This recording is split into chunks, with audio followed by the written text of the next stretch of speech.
So, good evening, everyone. And on behalf of Flora and Fauna Asia Facebook group, I welcome you all to this webinar in this auspicious series.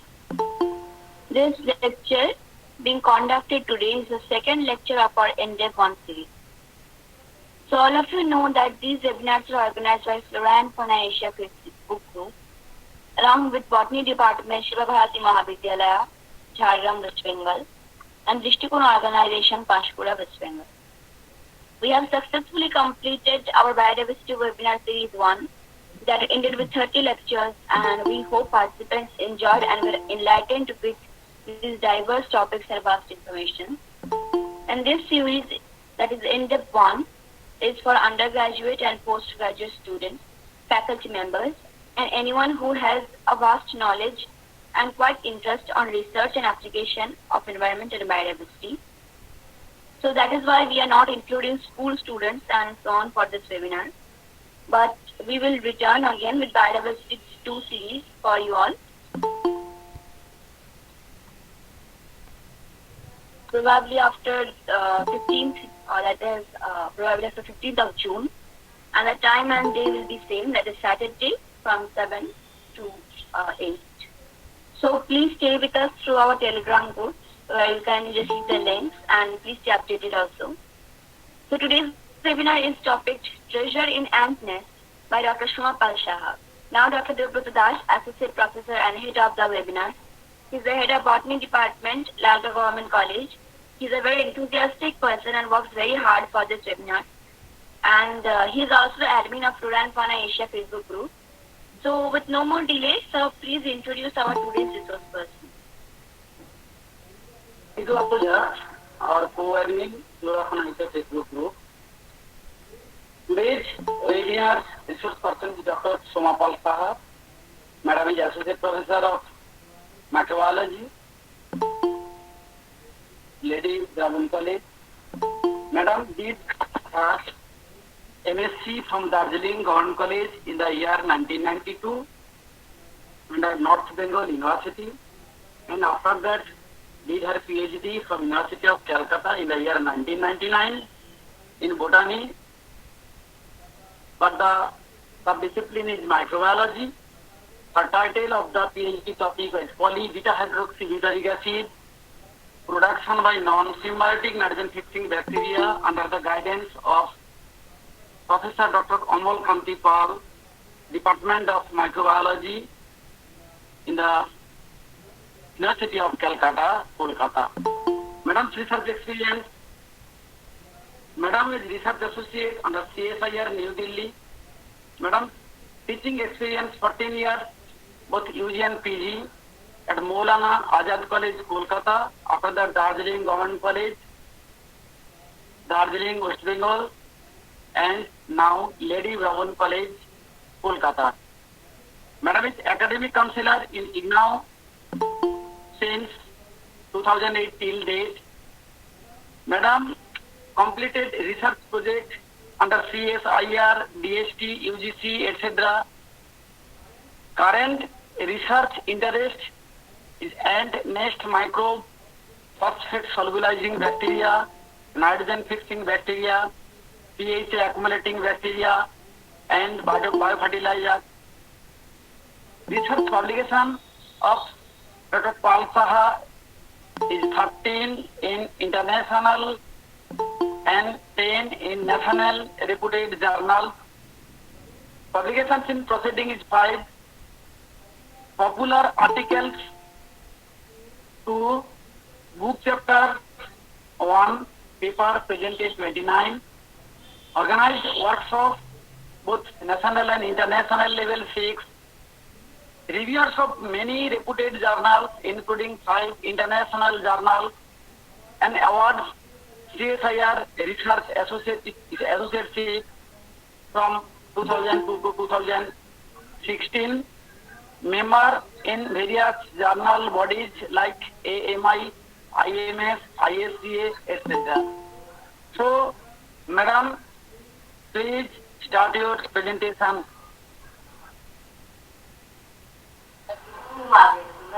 Thank you, Dr. Das.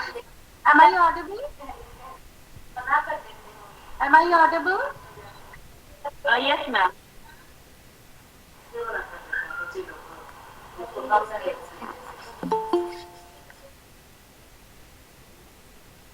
So, a very good afternoon for everyone. Myself, Dr. Shoma Palshaha, Associate Professor in Microbiology from Lady Brabourne College, Kolkata. Thanks to the organizing team, Flora and Fauna Asia Facebook group, Dr. Debabrata Das, admin to this group, Dr. P. Ghosh, Head, Department of Botany, and Vice Principal Dr. B. Chaudhary, Seva Bharati Mahavidyalaya, Jhargram, West Bengal, Sri A. Jana, Secretary Drishtikon Organization, for giving me this beautiful platform and the great opportunity. Now, respected audience, I would like to confess that I am neither entomologist nor environmental biologist. Still, I am showing the audacity to talk about the topic entitled Treasure in Ant Nest. As I am really fond of ants and have some special interest on the ants since my childhood days, when I used to do gardening with my father, I would also give my soul-hearted obeisance to God's all kind of creation, including this special tiny one.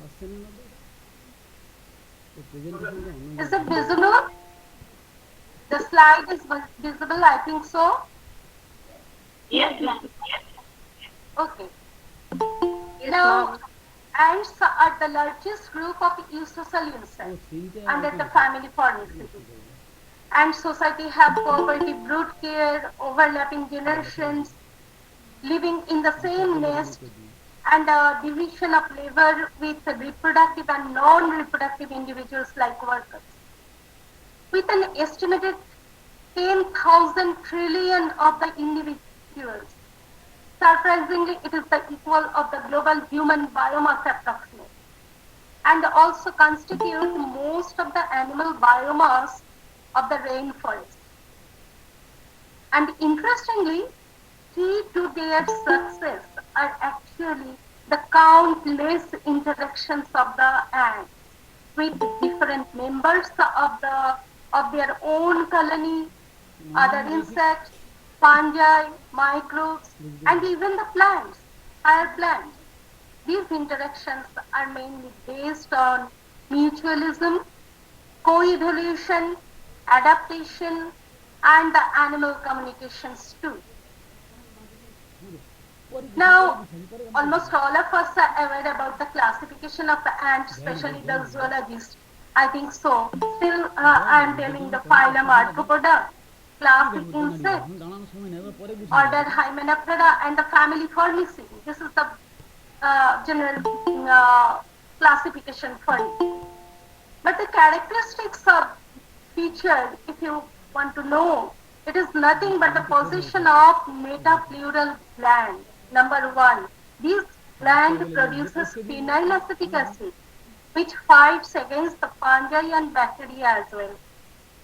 You can see the peduncle also. Peduncle located between the thorax. Number two, the most important one. And the abdomen also. A big abdomen is here. And elbowed antenna for each and every ant. Now, about 12,000 species of the ants all over the world are really nice scenario. Remarkable species, richness, and are also found. Now, all of these are basically from the terrestrial ecosystem. Yes, in the terrestrial ecosystem, ants show the enormous ecological role. And hence even the sudden temperature changes in the environment. Just what has happened just before the onset of a storm. Microbial communities are also assembled with these kind of ants as both the endo and ectosymbiotes. Some are free living in the ant nest adjacent environment also. This kind of variation in the microbial strains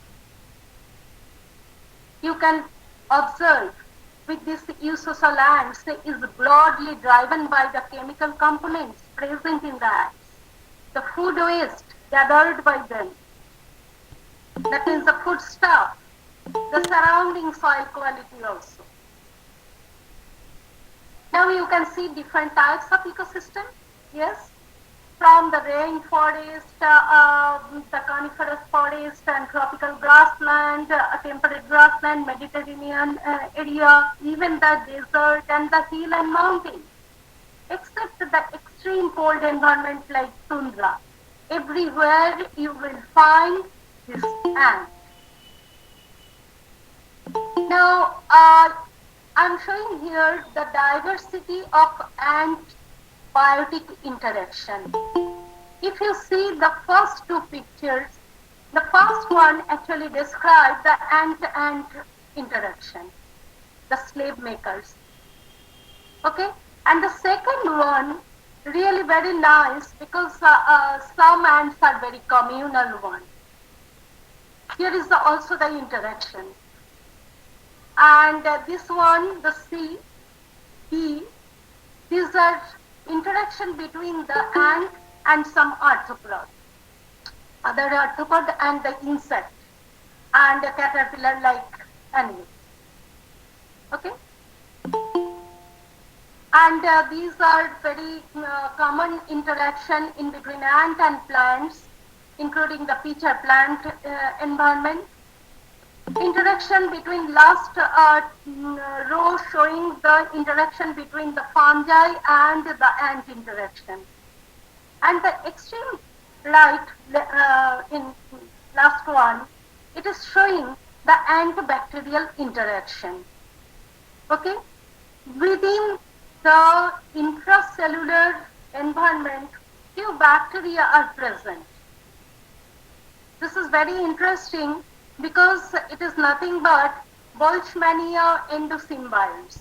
The green colored environment is full of bacteria, Boltzmannia, and it is present in the mid-gut tissue of the pupa of Componetus ant.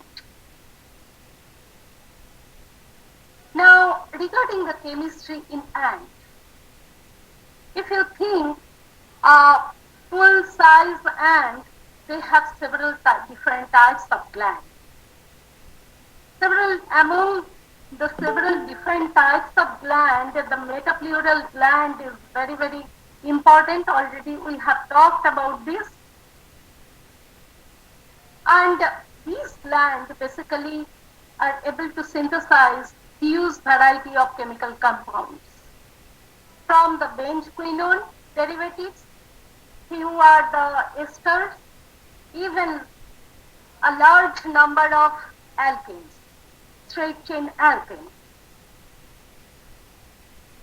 Here you can see some aromatic compounds also, like the phenylacetic acid, indole, catol, cresol. These are very important regarding the synthesis of pheromone at a time. So the trail pheromones in the ants are really produced from the different glands like the hindgut, Duffer's gland, venom gland, tibial or the tarsal gland, abdominal glands. But here also some relation between the synthesis of this pheromone and the gut microbiome you can see. So the biosynthetic origin of this pheromone is directly related to their gut microbiome, which is actually do something on the dietary tryptophan and the conversion of this dietary tryptophan into the various kind of pheromone components. Now these characteristic chemical components found in the venom also. If it is stinging ants, then obviously the major component is nothing but some proteins and alkaloids. So it is proteinaceous and alkaloidal. The formicine ants are stingless, but still their venom often contain aqueous formic acid, which concentration may be up to the 60% limit.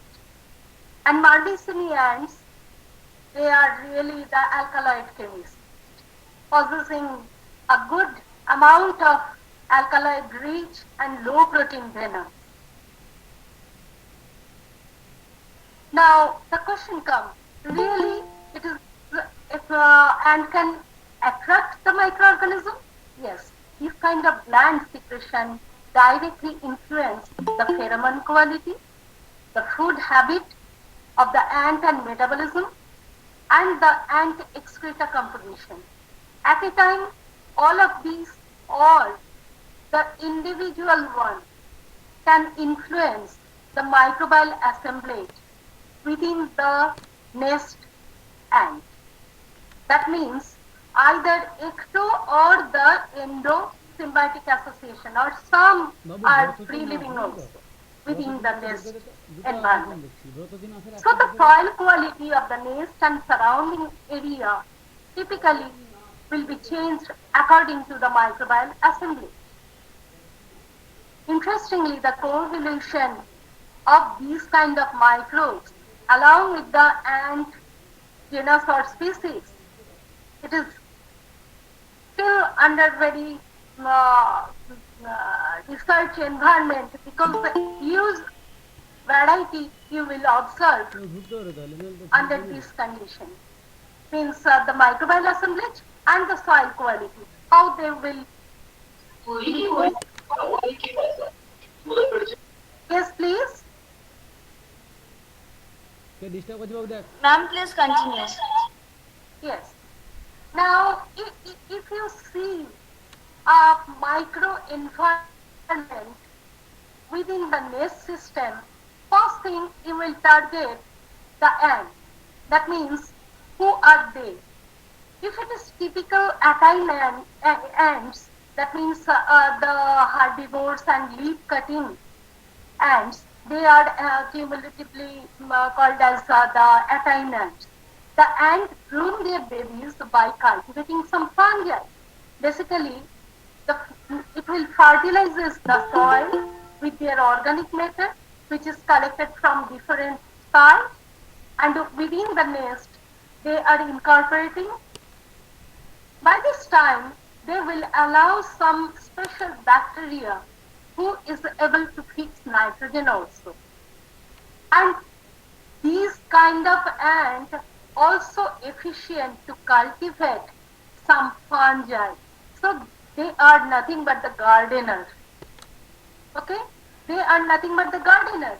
Now this nitrogen fixer will provide the nitrogen to these fungi as well as to these ants.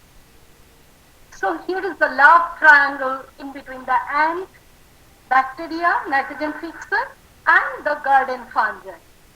Now, one thing may happen during the course of their gardening. Some parasitic invader, parasitic fungi, which may come to consume these cultivated fungi.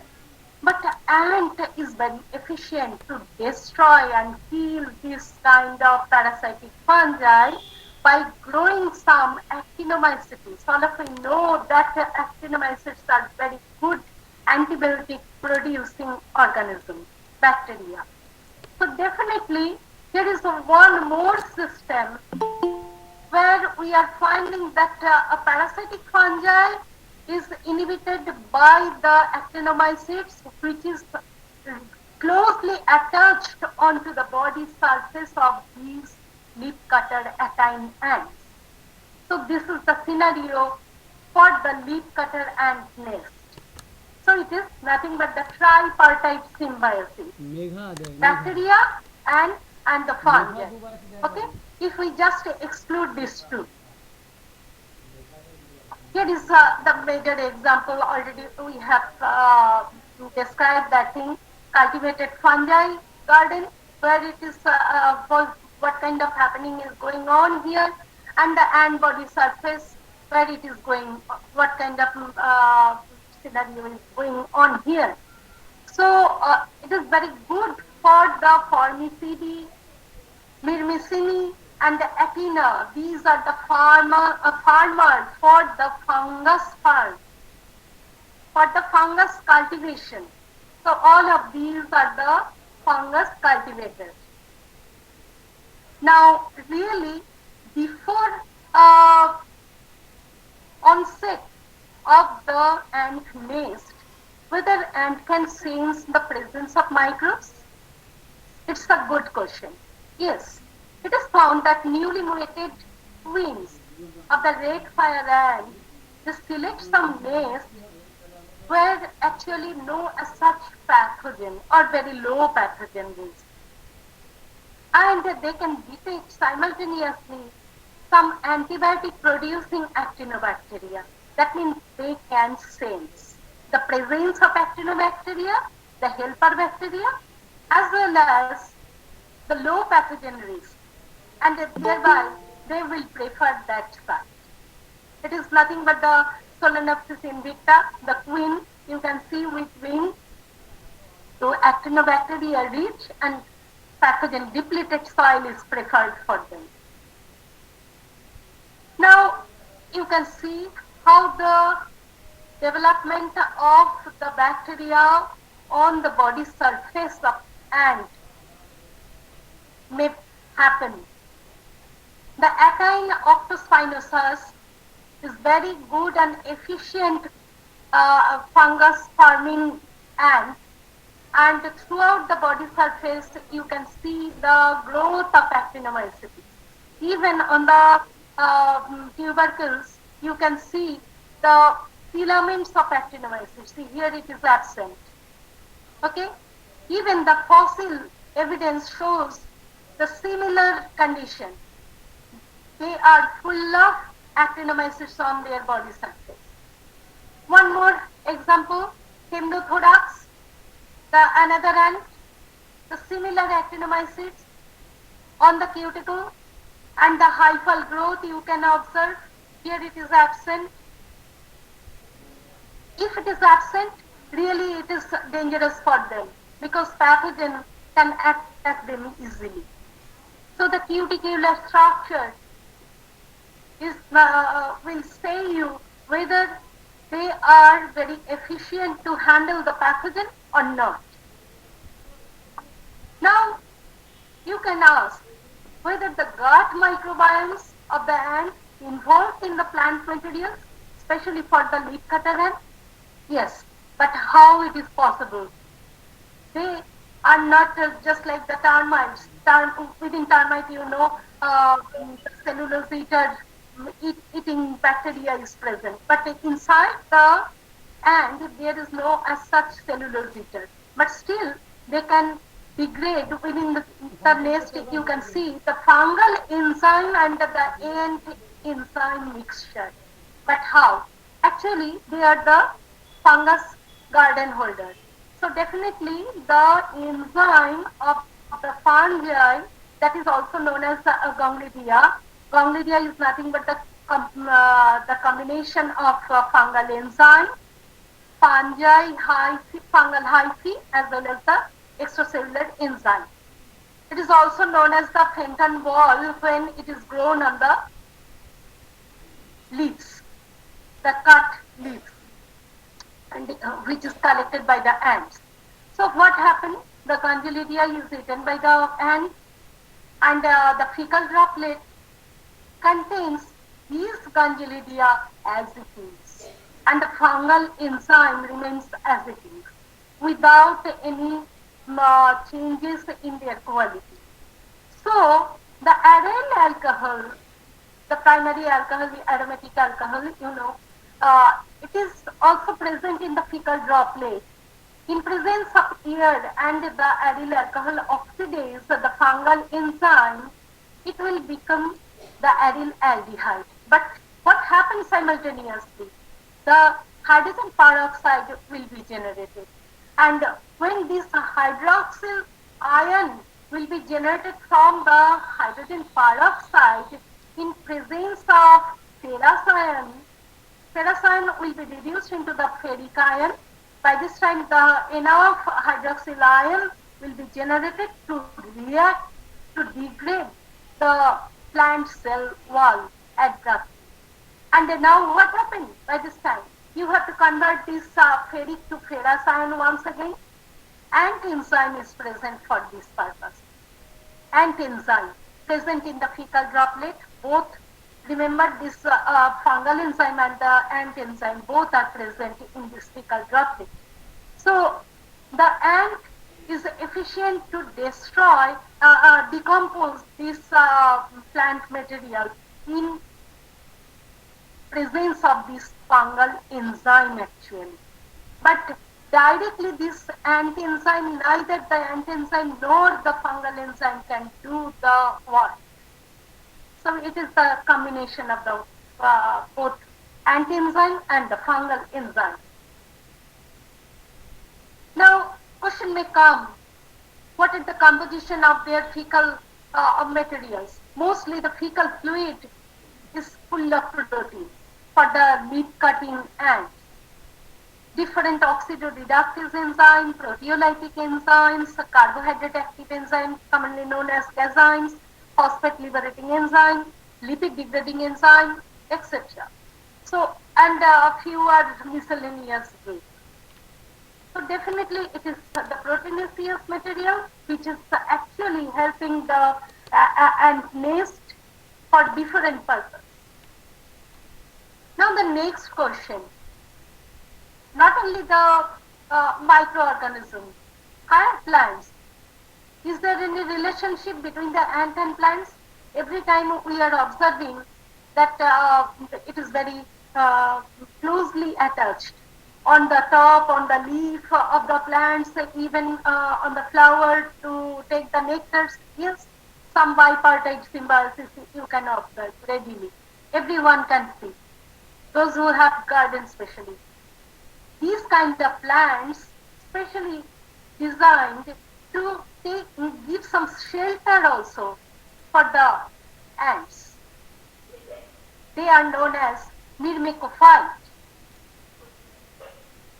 They provide foods also. Plant provides some food as their nectar or the extra floral nectar, everything they can give. And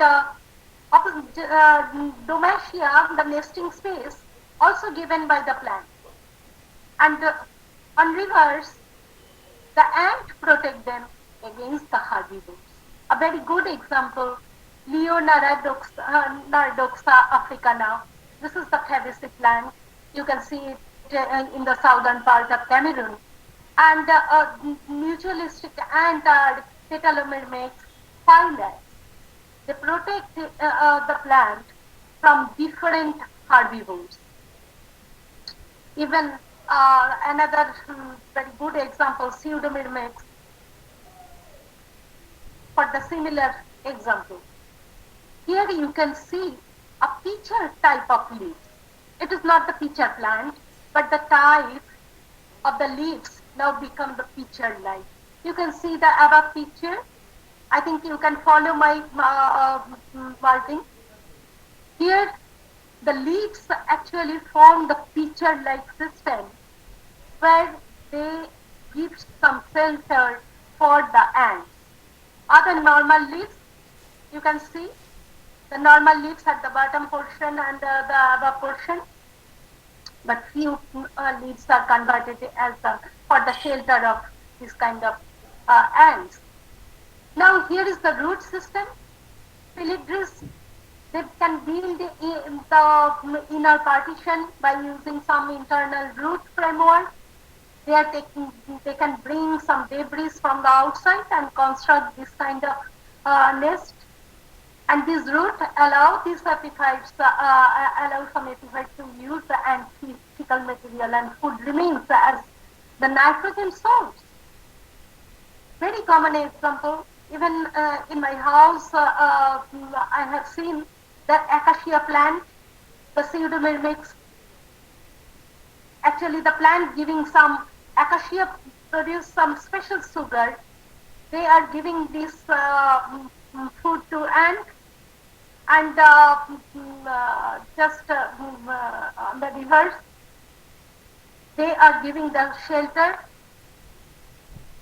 and they are very good so that the elephant can avoid this acacia plant. Now, what are the different factors to influence this ant microbe association? Now I am coming to the ant microbe association. In 2020, it is described that the ant microbe association mainly depends on the factors. The major factors are nature of ant, that is known as host specificity, the environmental condition, even the food gathered by the ant. So within the gut, already we have seen some endosymbionts. Is there any role for this insect? The endosymbiont plays a major role. It is really beneficial bacteria which increase the ant fitness, just like that are for our human beings. All of you know our gut microbiome actually very efficient to protect ourselves and regulate our mental health and physical health also. So in ants also they help in tolerance to abiotic stress. They can provide better nutrient assimilation, can provide the chemical defense, already we have seen some, and they can modulate the immune response, communications, better communication, and the cuticle formation of the host also. Here it is very interesting. Some ants actually, what happened? They actually accumulate some gut bacteria which is very essential for their cuticle development, especially for the herbivore turtle ants. Tyrosine, the amino acid actually produced by some bacteria which is very, very important to form this kind of cuticle and the development of the ant. So it is really interesting. Now, how genus to genus microbiome variation will be.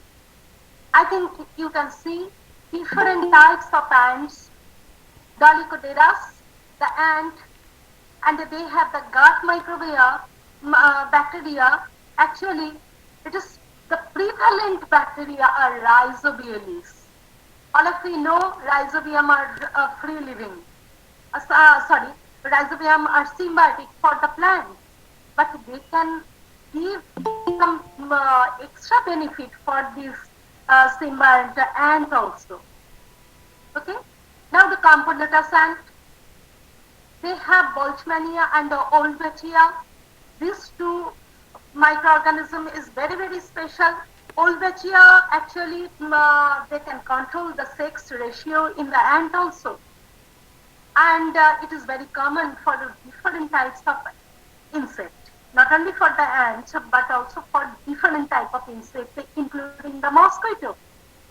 And just of bit I am telling, it can reduce the viral progeny formation in the Aedes mosquito also. And thereby some scientists they are trying to modulate this kind of Boltzmannia and Wolbachia microorganism, the bacteria, so that they can control the dengue virus. Even they can control the their oocyst, the mosquito oocyst.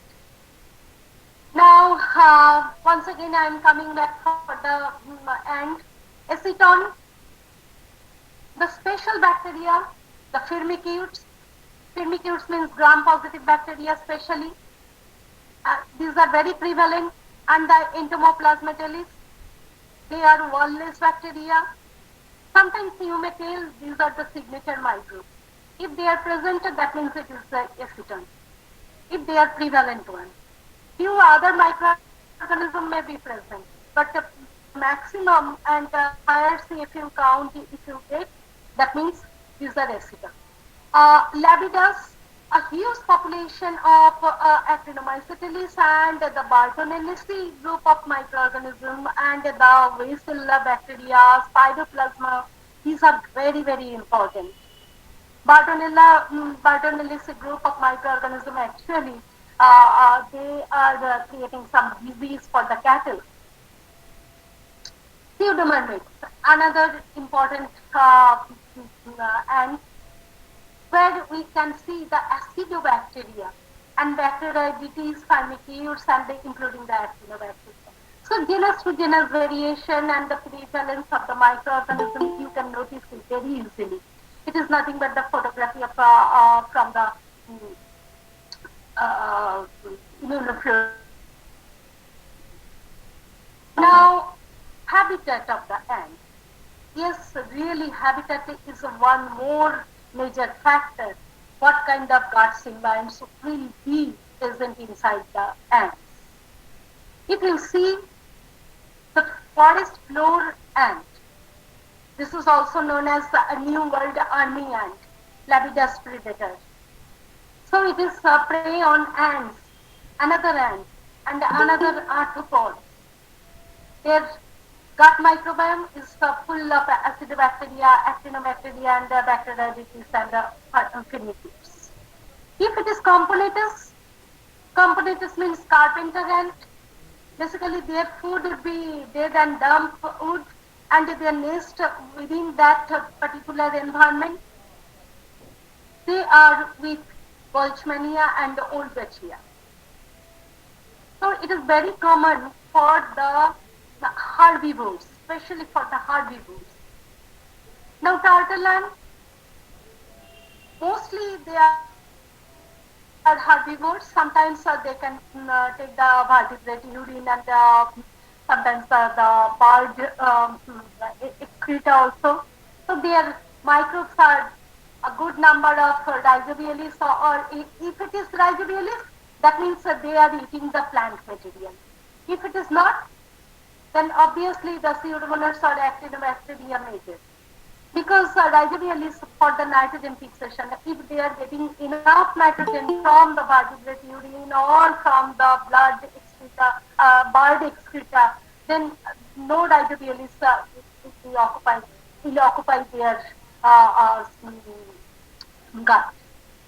Solenopsis, the fire ant, very common in the desert, in the rainforest, even for the grassland, even in our roadside environment or the buildings, everywhere you will get this fire ant, Solenopsis, Lal Pitre in Bengali.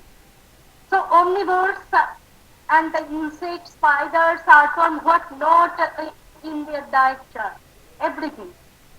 So the variation in their gut microbes you can see from Enterococcus, Actinobacter, Olbachia, what not. So the variation, major variation in their gut microbes. Monomorium, the little black ant. In the bare land or the grassland or the forest edge, it is very common in our nearby location. So they can consume even anything from bird dropping to dead insect, everything. Here also a very wide variety of the microorganism in their gut you can find. Now, it is a very good statistical analysis of where we have seen the abundance of the gut bacteria is really very, very high in case of herbivores, like the Camponotus or the Cephalotus. But it is very low or slightly high compared to this herbivores. It is really low, just like the Eciton or Lepidus, who are predators. You can see the carpenter ant in the large piece of decomposing wood. Their habitat under the food also. You can see the leafy kingdom of the weaver ant. Weaver ants routinely they abandon the old nest and once again they will move to the new one with fresh leaves and a very big ant nest on the top of tree you can see. So the gut symbionts can also be variable depending on the environmental condition or the seasonal variation. If it is environmental condition, suppose we are thinking, so hemothorax is a very good example. The different, under different environmental condition within the same nest event, typically you can see variety of microorganisms. Inside the same nest, different types of worker or foragers or the brood carer or the queens. There are so many types of ant, the 4 different types mainly, basically the worker and queen, easily you can distinguish. And the variation of their gut microbiomes is really astonishing. So Oxalobacteriaceae, Rhodobacter, sometimes it is the Cellulomonas, Haemophilus like bacteria. It is not the influenza, not the Haemophilus influenzae, another one. And if it is the laboratory conditions, surprisingly the laboratory condition also they contains various types of gut microbiomes. But interestingly, if it is only the worker, they will gain only the Neisseria family bacteria, Firmicutes.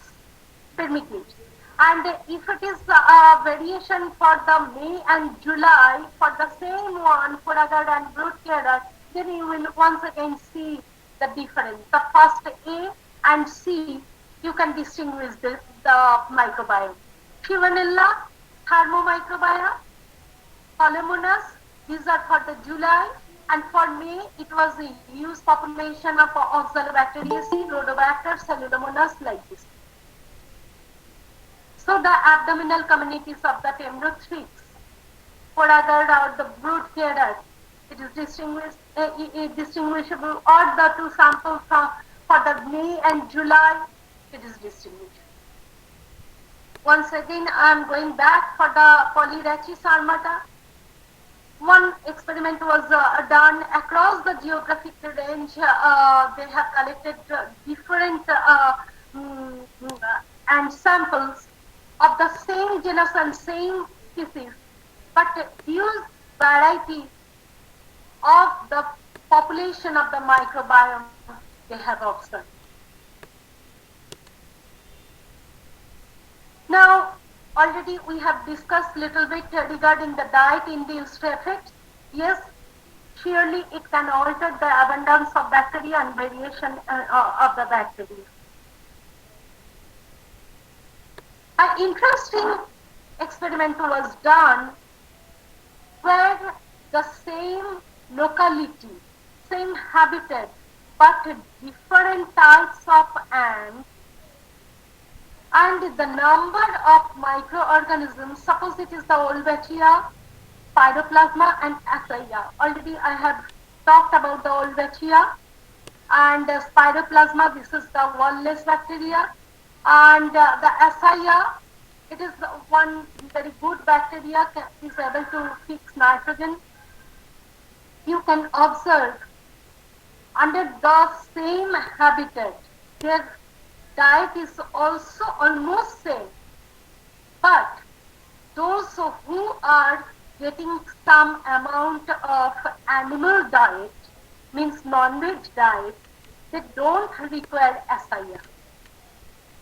Instead of that, the cephalotes, they require the Paraponida, they require, and the Pseudomyrmex, they require this Asaya because they are total herbivores. So it is really a good experiment. I have already told the endosymbiotic strain of Asaya. It is nothing but under Acetobacteriaceae, a gram-negative bacilli, but they have the ability to fix nitrogen. All of you know regarding the Acetobacteriaceae, Acetobacter, the genus, type genus, actually it can synthesize the acetic acid, acetic acid, but instead of synthesis of acetic acid, this SIR is efficient for the nitrogen fixation, and the presence of NIP8 gene has already been isolated from the SIR, which is closely related as the endosymbiont strain for different bacteria like Cephalotis or Paraponida or Pseudomonas, those who are herbivores. Now, why are ants are not affected by most of the pathogens? All of you know ants are roaming here and there, and they are always with darts, but still they are not getting enough pathogens. Because really they are armed with some chemicals. The harmful bacteria will not be allowed in presence of their formic acid laced venom. Yes, it is able to filter out this kind of harmful bacteria, especially the formicin bacteria. The name for this formic acid in their venom, it is good enough to disinfect their food, and only the acid tolerant bacteria is able to pass through their gut, nothing else. Now, one more device to protect themselves. This is proventriculus valve, present in between the crop and mid-gut. You can see here a valve, very good valve, but when it is too young, it is not well developed. By this time, few bacteria can be engulfed by the bacteria, by the ants, and may be present inside their abdomen. But unless and until it is disinfected by their venom. So these kind of proventricular valves actually block some microorganism, most of the microorganism, because you know the HEPA filter pore size, approximate it is 0.2 micrometer. Okay, so if bacteria is coming with their food material, bacteria are bigger than this size. So definitely they are not able to pass through this kind of muscular filter, muscular valve, and with age it would be sclerotized. So the enough muscular pump is able to force to take some liquid material only, not the bacterial like solid material. Hereby ants become protected totally. Now, these are the endosymbiont story. Now come to the point of ectosymbionts. Yes, there are so many bacteria which are present as ectosymbionts within the ant nest. The first item I can describe easily, the ammonia oxidizing bacteria, AOB.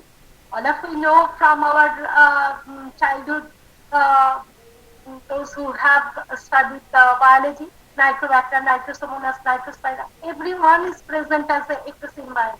Not all of these, it is maybe one or few. Nitrogen fixing bacteria already I have described regarding the rhizobium. It is well known. But the Enterobacteriaceae group of microorganisms like Enterobacter or the Klebsiella or the Citrobacter, they are really present as the nitrogen fixing bacteria in the ant nest, including some other Pseudomonas or Asaya already I have described, Erwinia or Pantoia. So these are very good and efficient nitrogen fixing bacteria and for helping for the ant. Now the phosphate solubilizing bacteria, yes, they are also present. Bacillus arculensis, Pseudomonas, Burkholderia, Agrobacterium to some extent. So the available phosphate is released by the decomposition of the organic matter in the nest. by the production of various kind of either acid phosphatase or the alkaline phosphatase by these organisms, and the shift in the pH within the nest system, really it is very important for them. So always are trying to make their nest system to be neutral, neither extreme acidic nor the extreme alkaline. So by this procedure, they can do this thing. Now the lignocellulose degrading bacteria, apart from that Fenton ball, already we have described, the Acidovorax, the Bacteroidetes, and the other gamma proteobacter, beta proteobacter, they are efficient lignocellulose degrading bacteria. Defense providing bacteria, already we have described some Boltzmannia as endosymbionts. Now we are talking about the exosymbionts. Few pseudonocardia under the actinobacteria and streptomyces always present, especially for the attainment, the fungus growing ants, to inhibit the growth of Scopopsis, the entomopathogen. Here you can see the nest, the leaf cutting ant, they are carrying the leaf. Here semi-degraded leaf material, here the nest. Now the electron microscopy shows that these kind of semi-degraded leafy particle, leafy matter is full of scattered bacteria. The same picture, scanning electron microscopy, and the same picture, transmission electron microscopy shows that a huge population of microorganisms are present here, and they are actually degrading the plant cell wall, including those Fenton reaction. Now the actinomycetes, which are very closely attached onto the body surface of attendants, some researchers they have isolated these kind of actinomycetes, and under laboratory condition, it is already established that they have ability to synthesize the antifungal antibiotics against the Scopopsis, the pathogen, entomopathogenic fungi. Already we have described. Now, already I have told they have the ability to cultivate the fungi, but this kind of agricultural revolution actually began 30 million years ago in the dry and desert-like climate. The forest floor ant nest and the leaf cutter ant nest, it is very moist, it is very dry still. They are controlling the moisture in both cases. The Formicidae, the Tribatini, the world's best fungus farmer. Here is some examples. The Acta cephalotes and the Acta sexdens, the leaf cutter ant, they can grow Leucoagaricus. That is common for the forest floor fungi. Leucoagaricus gongylophorus. Acromyrmex, another leaf cutter ant genus, they can cultivate Trichoderma or Aspergillus for their food. And Aptopterostigma, they can cultivate the fungi under Lepidopsis, the Basidiomycota. The Solenopsis invicta, the red ant, they can also able to grow some fungi like Penicillium, Xanthinella.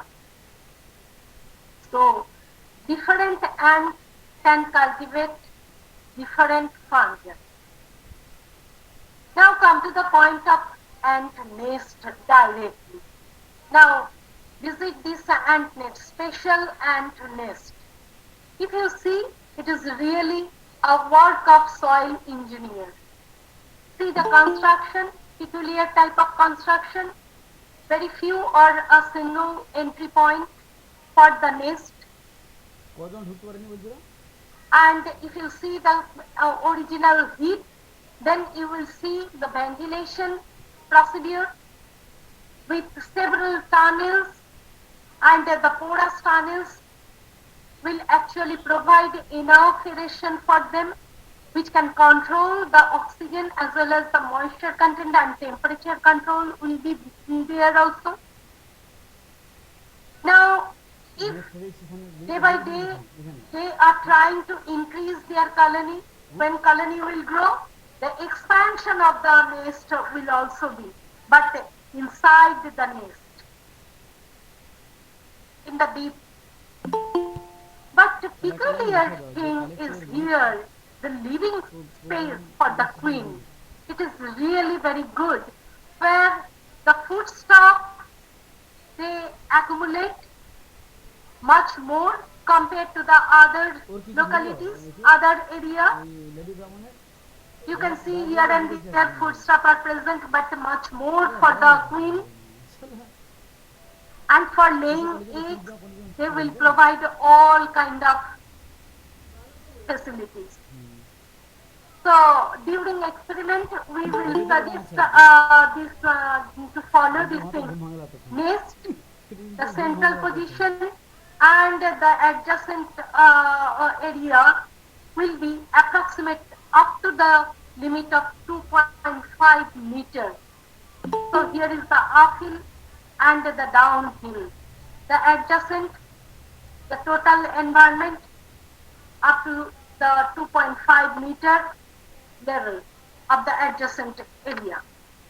The variation of the different ant nest pattern you can see here. I'm not going for the details of this, but it is also important to develop the ant nest under laboratory conditions. For different experiments, researchers they are trying to grow ant within the laboratory and under certain controlled conditions. Now, if you want to know why the nest is very special, because of the nest soil quality. The agricultural scientists, they will think about the soil quality every time. The particle size distribution use range 6 to 29%. Whereas the reference or the control site where there is no such ant, beyond the adjacent nest, adjacent soil, only the 15 to 80% deviation you will see, the particle size distribution. Soil pH, well balanced, or sometimes always towards neutral. Soil moisture content, always it is well controlled. Sometimes it is lower water content according to their choice. Aeration, increased aeration of the nest soil, always we have found. The organic content, here is the importance of the nest soil. The high concentration, very high concentration of the carbon make them very efficient, good fertilizer, and a food for other animals after abandon of the ant. So collected foodstuff, their excreta, and the microbiome influence, everything will make this organic content very, very high. Other major nutrients, if you think about the NPK, yes, the good fertilizer, chemical fertilizer we are using for our agriculture, but here very increased amount of nitrogen, phosphorus, calcium, potassium, magnesium, everything. But the aluminum, the acid cation is very, very low, which is very, very important for the plant growth. Low aluminum content and high NPK or high calcium, magnesium. So the cation content surprisingly, it is very, very high in case of the plant feeding ants, not for the omnivorous species. And species richness already we have seen. So the effect of the soil varies depending on the ant species, and the substantial variation can be found in the same species even under different environmental conditions. Here different experiment by, I am showing the result of the different experiment also. The Wagner et al. They have shown the high content of nitrogen in the ant nest, which reference control site. You can see approximate more than 10 times or near about 10 times for the nitrate, and the ammonium very good amount, phosphorus also, potassium also, magnesium also, calcium also. So why we will not use these things?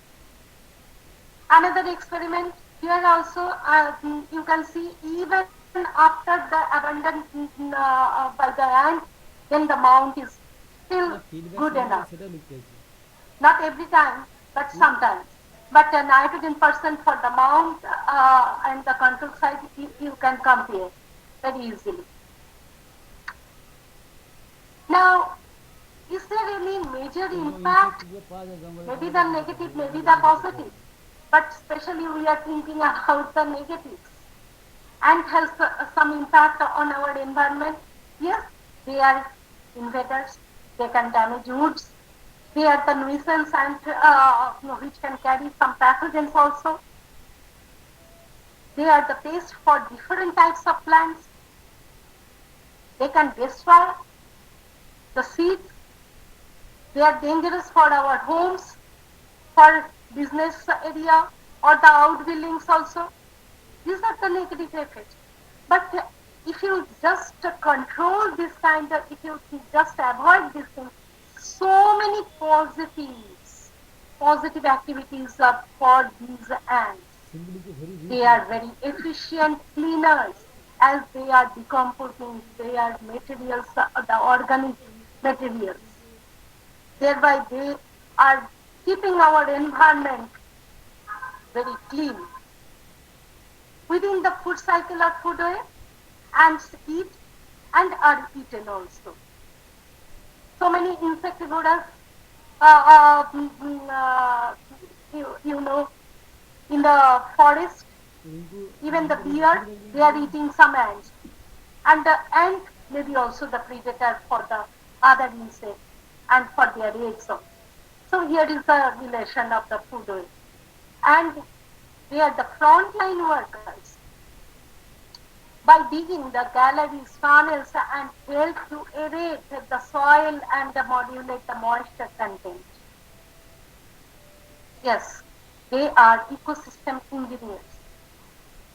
As a whole, not only the soil engineer, they are ecosystem engineers, very superb engineer because they are changing the ecosystem, this micro ecosystem physically, chemically and biologically.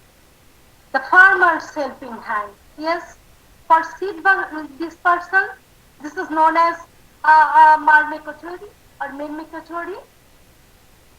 They can disperse seed from here to there. They can control the pest. Yes, I am showing the next slide. But before that, before this, I am talking about one very funny, and I don't know whether it is really true or not, but I am getting one example. It is also used for the skin detoxification. To remove the wrinkle and kill soil is used for mud therapy, the natural therapy. I don't know why and for which component, chemical compound it is used. Now I am talking as the bioindicator. Yes, ants may be the bioindicator. Few ants, they are very effective to justify the soil quality. Especially we can use this thing for the low income areas. As the ant as the bioindicator, whether the soil is contaminated with some pollutant or not.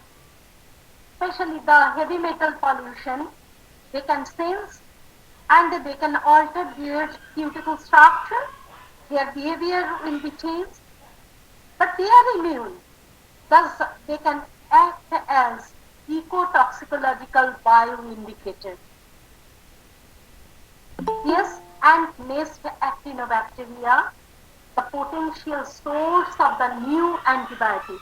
All of we know regarding the MRSA, the methicillin-resistant Staphylococcus aureus and the vancomycin-resistant strain, the Leuconostoc mesenteritis.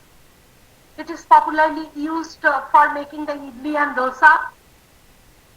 But actually what happens, some strain are vancomycin resistant and causing the serious pathogenic reactions. And no as such antibiotic can resist, can inhibit their symptoms. But here it is very similar, actinomycin D-like new antibiotic can be synthesized by these Streptomyces antibioticus, strain INA, isolated from the different ant nests, especially the Lasius niger, the black garden ant. And the fungus farming ant, Acromyrmex octospinosa, they are carrying some pseudonocardia, synthesizing the nystatin-like polyene antibiotics, very efficient to inhibit different antibiotic-resistant bacteria.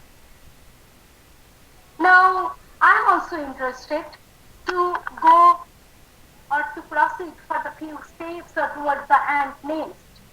For this purpose, I have got one minor research project and the major research project also for isolation of the microbes from ant nest, which could be very useful for the biofertilizer. Isolation of the microbes which accumulate the PHA-like biopolymer, intracellular biopolymer, which is substitute for the synthetic plastics, and determination of the ant nest soil quality and comparison with that of the non-nest soil type. For this purpose, I have chosen red ant, Solenopsis nitens, little black ant, Monomorium species, and the large black ant, Componatus compressus. These are very common in our localities. I have found the CFU in the ant nest colony forming unit, that means the bacterial load in the nest environment is much more compared to the nest adjacent environment. Very, very high. And the pH of the nest soil, it is 6.7 to 7.3 compared to the non-nest region, either extreme very acidic or the extreme alkaline. I have got variety of microbes, phosphate solubilizing diazotrophs, means nitrogen fixers, even the non-phosphate solubilizing diazotrophs, these are the bacteria, and few phosphate solubilizing molds also. Approximate 60% from the black ant nest. I have got the 60% sulfate solubilizing molds from their nest. Now, talking about the bacterial strain, UT01, very efficient one, within 24 hours of incubation, you can see the solubilizing zone of the calcium phosphate. When it is insoluble, it will be visible as the opaque environment. When it becomes the soluble, it will be very clear. Within 24 hours of incubation, they are very efficient to solubilize this insoluble calcium phosphate. The negative stage shows that it is the round or elliptical or fewer, the round shaped or fewer elliptical also. One efficient fungus strain, NS201, from the large black ant nest soil. On PBK agar medium, it is also showing the similar phosphate solubilizing efficiency. And after lactophenol cotton wool staining, you can see the broom-like Con04, nothing but penicillium. Even the nitrogen fixation ability and the phosphate solubilizing ability, we have tried to highlight that thing. and their phosphatase enzyme ability. Now come to the point of that polymer, intracellular polymer. Yes, this kind of nitrogen fixer is able to accumulate intracellular polymer, which may be the very efficient substitute for present day's synthetic bioplastics. So it is the bioplastic, and the origin is an nest microorganism. The NMR report also shows it is a very good and homopolymer. Now we have also tried to utilize some waste just like ant. Ants are using always waste materials as their food.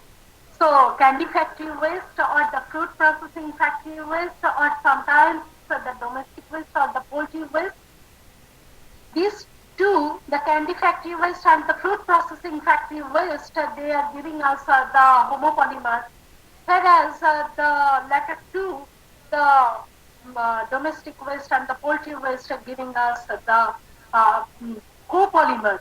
And the copolymer is much more efficient compared to the homopolymer from the viewpoint of their physico-chemical nature. Not only from the plain land, I have tried to collect the similar type of ant from different localities of the Darjeeling Himalaya. From Nagari, Dajia and Saurani, I have collected the ant and the nest soil quality. You know, the Darjeeling Himalaya, not only the Darjeeling Himalaya, Himalayan soil are mostly acidic in nature, very low in the moisture content, sandy to loamy. And their its organic content, organic carbon content is very, very low, and low lime, low nitrogen, phosphorus and potassium. So definitely it is, I must talk about the tea plantation also. Unless and until the plantation is with fertilizer, it will not be very good. So definitely gardener, they will try to put some, nowadays the organic fertilizer, initially it was only the inorganic NPK. Now you can easily see the non-nest soil and the nest soil difference. The acidic, whereas the nest soil neutral, the moisture content becomes very high. Texture, really it is totally different, mostly sandy for the non-nest, and the nest soil commonly loamy. Organic carbon content approximate 5 times higher, available nitrogen approximate 17 times higher, and the phosphorus 8 times higher. This experiment already we have published in journal, the Journal of Phytopathological Research. Even when we see the nitrogen fixer, it is on the side from the non-excreta area of the ant nest. We have seen the more and more nitrogen fixing bacterial population is there compared to the non-nest and the excreta area within the nest. So easily this kind of soil we can apply for the growth of tea plantation.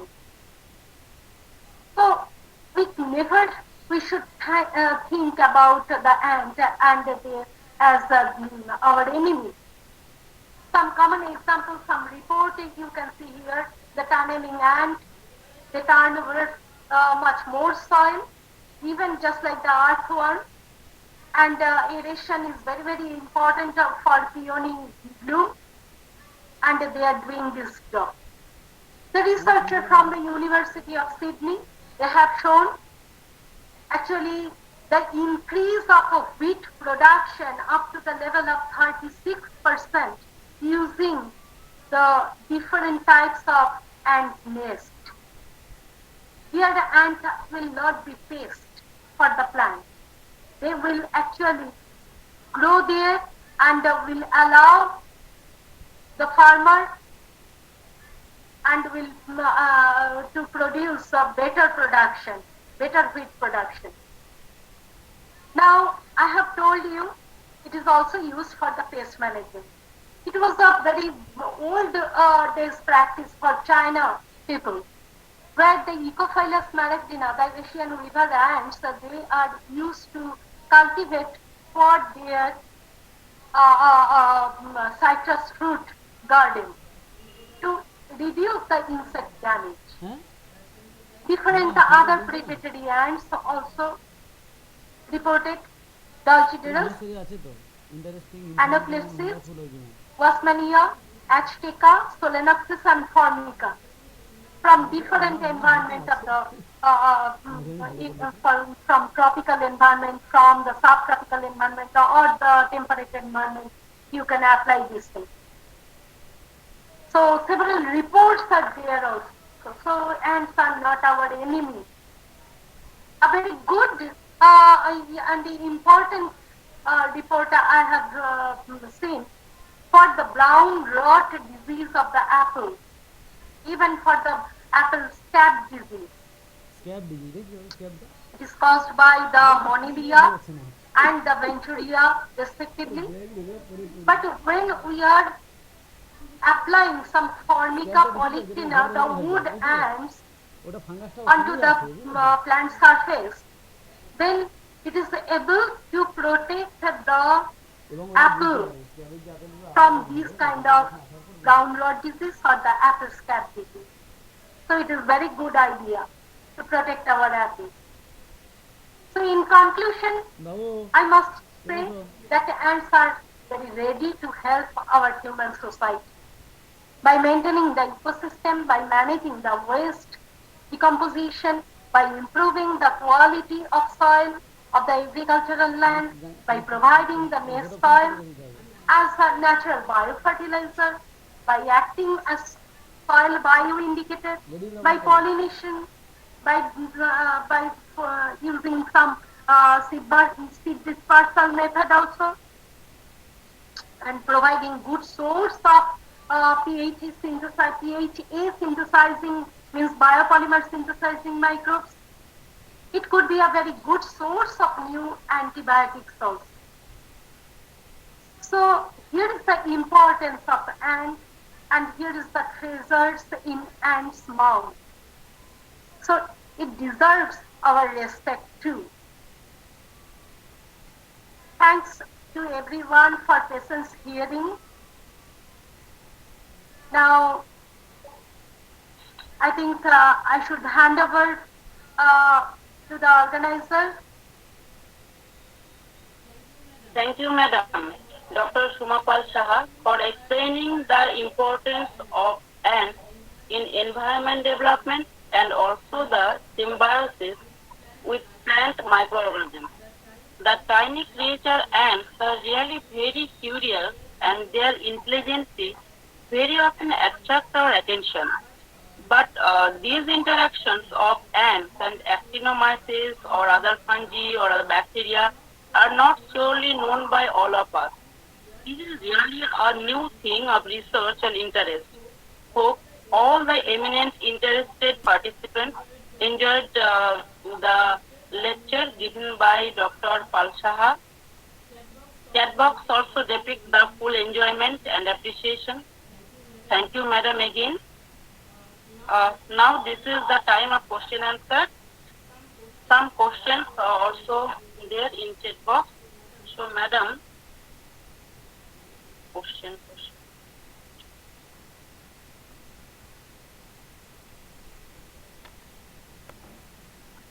Thank you, Madam. Yes, I am searching questions. There are some questions I think previously. Yes, someone has asked this thing. Is it beneficial to eat ants?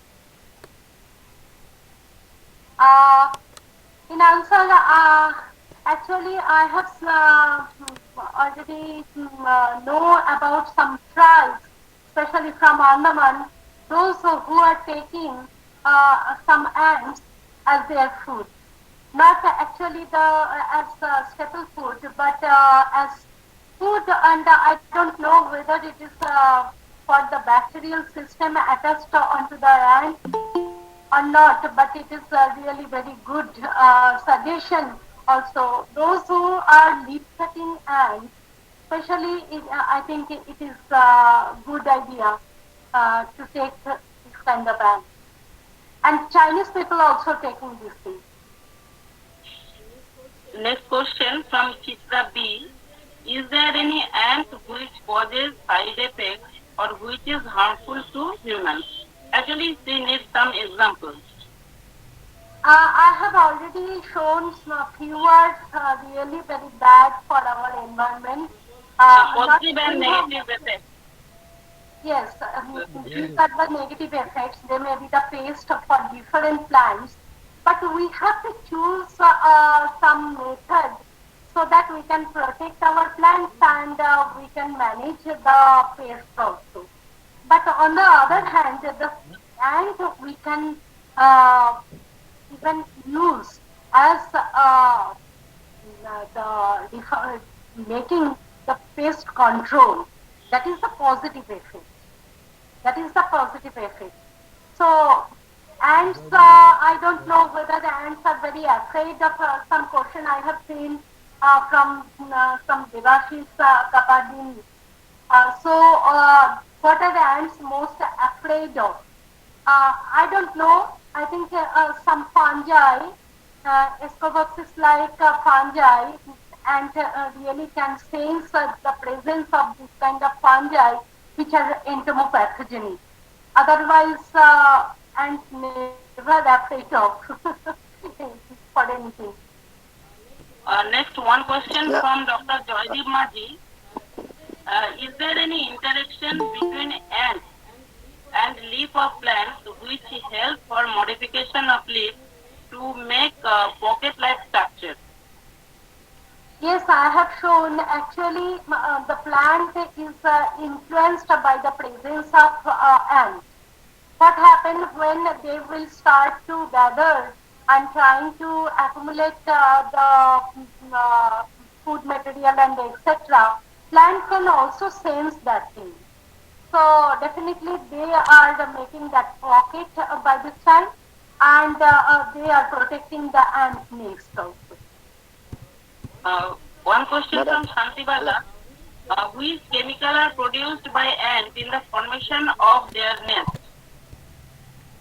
So many chemicals, not only the ant, actually the assemblage of microorganism and the ant actually making the environment very unique.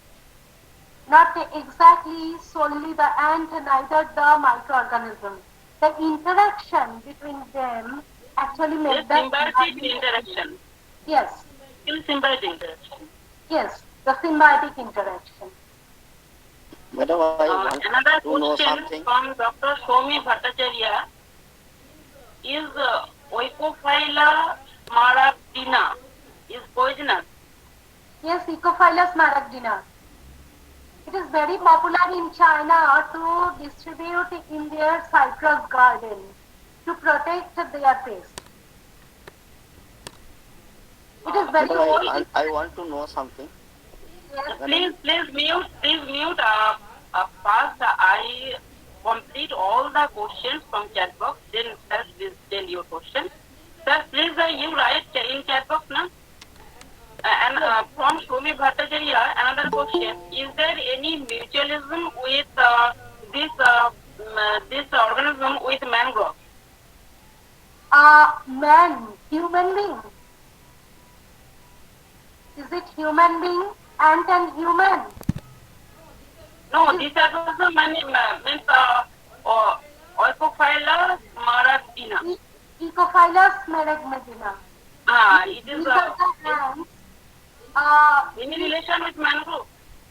Mangrove, no. It is not yet reported. I didn't find. Okay, madam. Then another question. Is there any question? I am searching question. Please just a minute. Yes, here it is one question. How many types of ants Yes, approximate 300 different genera till date it is reported, and among them 250 different genera you can find out from different environment of the Australia. So I have found one report, the school of ants in Australia, 300 genera, including more than 12,000 species. Now it may increase also. Is there any rivalry between ants and termites? Yes, please pardon me. Is there any rivalry between ants and termites? Ants, termites are also arthropod, and ants are also arthropod. And a few microorganisms, they are present like Wolbachia. I have already told most of the insects are present with this Wolbachia, and they have some role to control the sex of ants as well as for other insects too. But not as such correlation with this termite and ant. Another question from Shobhan Kumar Mohanty. Are ants the carriers of any microbes which contaminate human food? Yes, really. Obviously. So many Enterococcus klebsiella I have shown you. That is not dangerous. These organisms are not dangerous for ants, but they can contaminate our food. So I think bach ke rahna. So no more questions in chat box.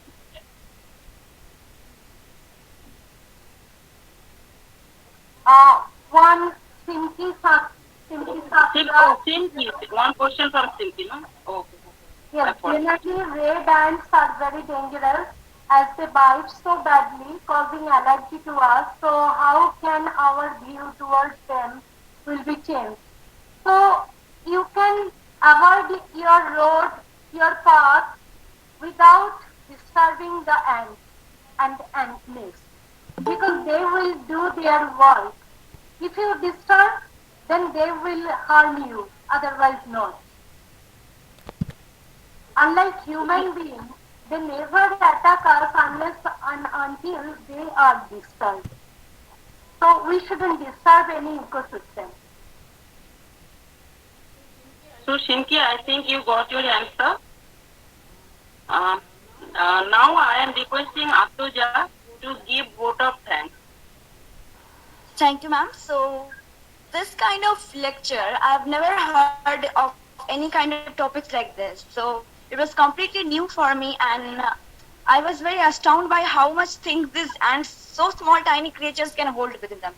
And ma'am, really your lecture was very informative, and maybe it was new for many people like me.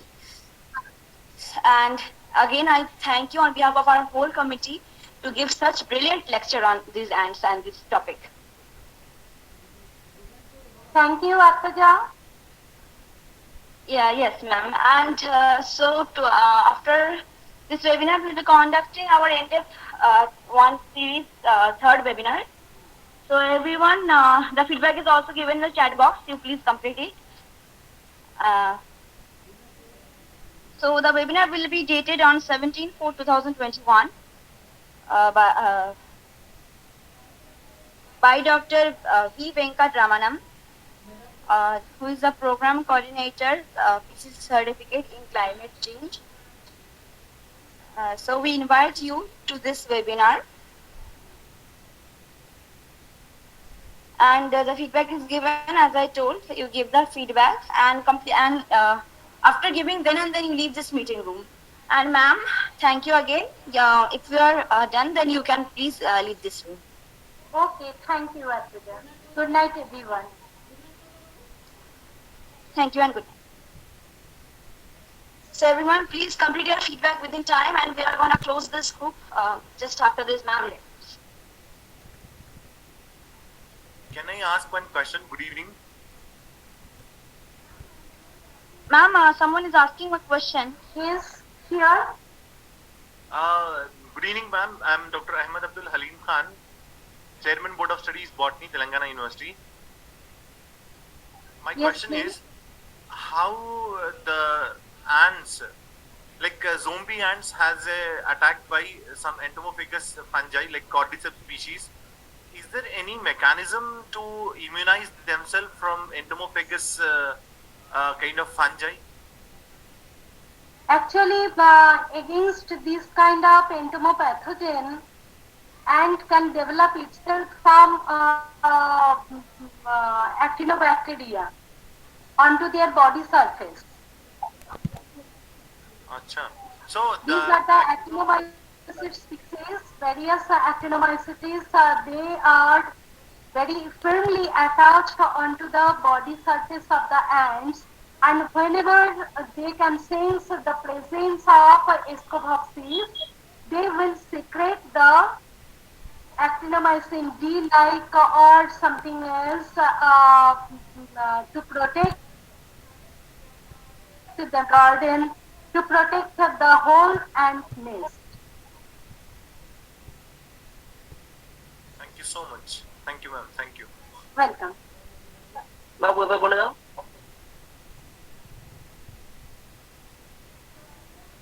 So I hope every and each question is completed and feedbacks are mostly given. And now we will be closing this group, so everyone please leave the room.